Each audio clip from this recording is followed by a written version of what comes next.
আমার কেউ নেই, আমি দিন আনলে দিন খাইতাম পারি না, আমার কেউ না, আমার আল্লাহ ছাড়া কেউ নাই।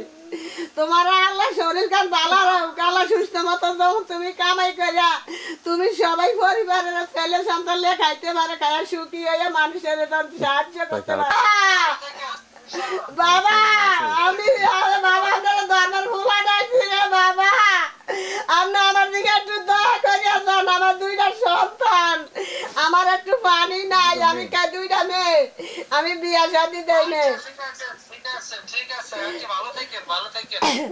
আমি খাইতাম পারি না, লইতাম পারি না, আমি উয়াস তাই, আমি উয়াস খাওয়ার তাই। একটু বলেন, কথা বলেন, এই একটু কথা বলেন, একটু কথা বলেন। ও বাবা রে,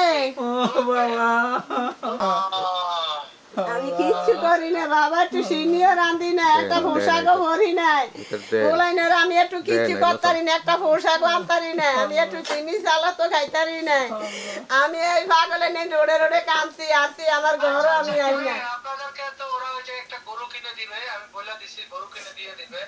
আপনারা ভালো থাকেন, আল্লাহ আপনাদেরকে হেফাজত করবে, সুস্থ রাখবে, ভালো রাখবে ইনশাআল্লাহ। বাবা আমার বলাই দিনের একটু চাই এনো, আমার দুইটা মাইয়াও। আচ্ছা আমার ভিডিও করে দেওয়া লাগবে না, একটা মানসম্মত একটা গরু কিনে দাও, যাতে ওনারা গরুটা পাইলে রইলে। ঠিক আছে, আল্লাহ ওনাকে হেফাজত করুক। আর যদি তোমাদের কোনো সম্ভব হয় ওনাদেরকে পাশে দাঁড়ায়ও। বিত্তবান সমাজে তো অনেক বিত্তবান লোক আছে, হ্যাঁ, সমাজে তো অনেক শ্রেণীর লোক আছে, রাজনীতিবিদ আছে, পেশাজীবী আছে। এরা যদি সহযোগিতা করো, এগুলোর মাধ্যমে যদি ওনাকে একটু সহযোগিতা করাইতে পারো তো করাইও। যে যেমন করবে আল্লাহর কাছে সে তেমন পাবে ভাই। তুমি যতটুকু করবা ঠিক অতটুকু সওয়াবই আল্লাহর কাছে তুমি পাইবা।